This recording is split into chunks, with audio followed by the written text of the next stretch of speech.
നമസ്കാരം. നമ്മളുടെ നാട്ടിൽ സാധാരണയായി കണ്ടുവരുന്ന ഒരു ബിസിനസ് രീതിയുണ്ട്. എൻ്റെ അയൽവാസി ഒരു ഹോളോ ബ്രിക്സ് കമ്പനി തുടങ്ങി വിജയിച്ചാൽ ഉടനെ ഞാനും പോയി ഒരു ഹോളോ ബ്രിക്സ് കമ്പനി തുടങ്ങും.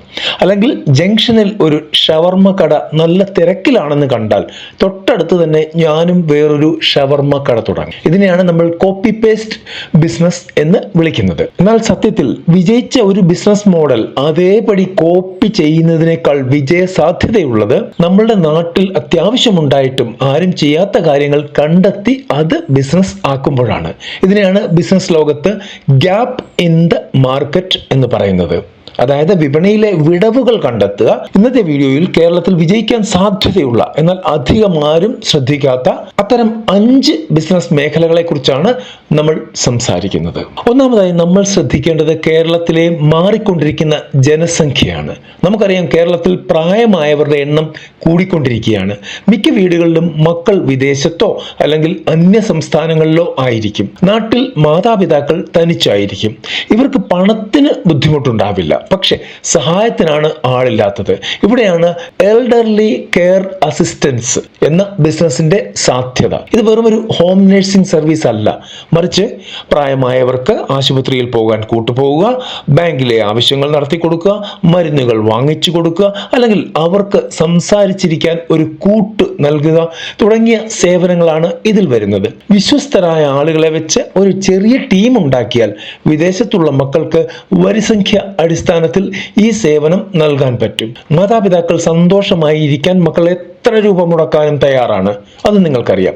വിശ്വസ്തതയാണ് ഇവിടെ നിങ്ങളുടെ ഏറ്റവും വലിയ ബിസിനസ് മൂലധനം. നമ്മുടെ രണ്ടാമത്തെ ഗ്യാപ്പ് ബിസിനസ് എന്താണ് എന്ന് നോക്കാം. നമ്മളുടെ ഭക്ഷണ രീതിയും ആരോഗ്യവും തമ്മിലുള്ള പ്രശ്നമാണ് അത്. മലയാളികൾക്ക് ജീവിതശൈലി രോഗങ്ങൾ വളരെ കൂടുതലാണ്. പ്രമേഹവും കൊളസ്ട്രോളും ഉള്ളവർക്ക് ഡോക്ടർമാർ നിർദ്ദേശിക്കുന്നത് മില്ലറ്റുകളും സാലഡുകളും എണ്ണ കുറഞ്ഞ ഭക്ഷണങ്ങളുമാണ്. പക്ഷേ തിരക്കുള്ള ജോലിക്കിടയിൽ ഇതൊക്കെ ഉണ്ടാക്കി കഴിക്കാൻ ആർക്കും സമയമില്ല. ഇവിടെയാണ് ഹെൽത്തി ടിഫിൻ സർവീസ് എന്ന ആശയത്തിന് പ്രസക്തിയുള്ളത്. സാധാരണ ഉച്ചയൂണ് കൊടുക്കുന്ന കാറ്ററിംഗ് സർവീസുകൾ ഒരുപാടുണ്ട്. എന്നാൽ ഡയറ്റ് ഫുഡ് മാത്രം ഫോക്കസ് ചെയ്യുന്ന സർവീസുകൾ വളരെ കുറവാണ്. IT പാർക്കുകൾ, ഓഫീസുകൾ എന്നിവ കേന്ദ്രീകരിച്ച് ഓരോരുത്തരുടെയും ഡയറ്റ് പ്ലാൻ അനുസരിച്ചുള്ള ഭക്ഷണം എത്തിച്ചു നൽകുന്ന ഒരു സബ്സ്ക്രിപ്ഷൻ മീൽ പ്ലാൻ തുടങ്ങിയാൽ വളരെ വലിയ വിജയമായിരിക്കും. രുചിയേക്കാൾ ആരോഗ്യത്തിന് പ്രാധാന്യം നൽകുന്ന ഒരു വലിയ വിഭാഗം ആളുകൾ ഇന്ന് കേരളത്തിലുണ്ട് എന്നുള്ള കാര്യം നിങ്ങൾ മറക്കരുത്. മൂന്നാമതായി നമ്മൾ ചിന്തിക്കേണ്ടത് മാലിന്യ സംസ്കരണത്തെ കുറിച്ചാണ്. ഫ്ലാറ്റുകളും വില്ലകളും കൂടുന്നതനുസരിച്ച് വേസ്റ്റ് മാനേജ്മെന്റ് ഒരു വലിയ തലവേദന തന്നെയാണ്. ഹരിതകർമ്മസേനകൾ ഉണ്ടെങ്കിലും വീടുകളിലെ പഴയ ഫർണിച്ചറുകൾ, ഇലക്ട്രോണിക് വേസ്റ്റുകൾ, ഉപയോഗശൂന്യമായ തുണികൾ എന്നിവ എന്ത് ചെയ്യണം എന്നറിയാതെ വിഷമിക്കുന്നവർ നിരവധിയാണ്. ഓൺ ഡിമാൻഡ് ജങ്ക് പിക്കപ്പ് ഇതിനൊരു പരിഹാരമാണ്.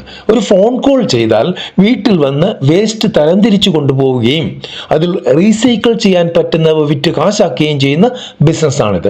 പഴയ ആക്രിക്കടയുടെ ഒരു ഹൈടെക് രൂപം എന്ന് വേണമെങ്കിൽ നിങ്ങൾക്ക് ഇതിനെ വിളിക്കാം. ഇത് പരിസ്ഥിതിക്ക് നല്ലതാണ്, ഒപ്പം നല്ല ലാഭമുള്ള ഒരു ബിസിനസ്സുമാണ്. നാലാമത്തെ കാര്യം, വീടുകളിലെ ക്ലീനിങ് സർവീസുകളാണ് ഇവിടെ പറയാൻ പോകുന്നത്. സാധാരണ വീട്ടുജോലിക്കാരെ കിട്ടാൻ വലിയ ബുദ്ധിമുട്ടാണ്. കിട്ടിയാൽ തന്നെ കൃത്യമായി വരണമെന്നില്ല. ഇവിടെയാണ് പ്രൊഫഷണൽ ഡീപ്പ് ക്ലീനിങ് സർവീസുകൾക്ക് സാധ്യതയുള്ളത്. വീട് മുഴുവൻ വൃത്തിയാക്കുക, സോഫയും കാർപ്പറ്റും ഷാംപൂ ചെയ്ത് കഴുകുക, വാട്ടർ ടാങ്ക് വൃത്തിയാക്കുക തുടങ്ങിയ കാര്യങ്ങൾ ഇടയ്ക്കിടെ ചെയ്യാൻ ആഗ്രഹിക്കുന്നവർ ഏറെയാണ്.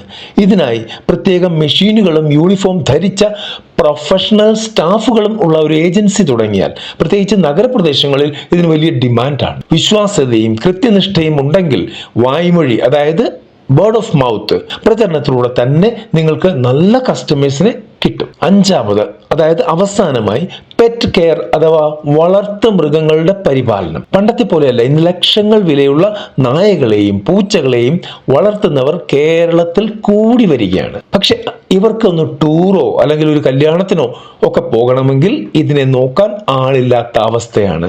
പെറ്റ് ബോർഡിംഗ് സെന്ററുകൾക്ക് ഇപ്പോൾ നല്ല ഡിമാൻഡുണ്ട്.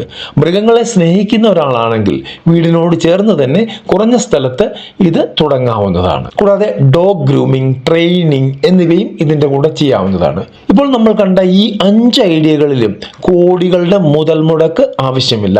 പക്ഷെ ആവശ്യം വേണ്ടത് സർവീസ് മൈൻഡാണ്.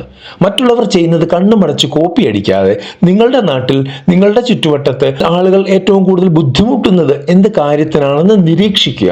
ആ പ്രശ്നത്തിനുള്ള പരിഹാരമായിരിക്കണം നിങ്ങളുടെ ബിസിനസ് ഐഡിയ. അത് പലപ്പോഴും ഒരു പ്രോഡക്റ്റ് ആകണമെന്നില്ല, ഒരു സർവീസ് ആകാം. ആരും നടക്കാത്ത വഴിയിലൂടെ നടന്നാൽ മാത്രമേ ബിസിനസ്സിൽ നിങ്ങൾക്ക് നിങ്ങളുടേതായ ഒരു സ്ഥാനം ഉണ്ടാക്കാൻ കഴിയൂ. ഇനിയും ഇതുപോലത്തെ തള്ളുകൾ ഇല്ലാത്ത റിയലിസ്റ്റിക് ആയ ബിസിനസ് ഐഡിയകൾക്കായി ഈ ചാനൽ സബ്സ്ക്രൈബ് ചെയ്യുക. നിങ്ങളുടെ അഭിപ്രായങ്ങൾ താഴെ കമന്റ് ചെയ്യുക. അടുത്തൊരു വീഡിയോയിൽ കാണുന്നവരെ നന്ദി, നമസ്കാരം.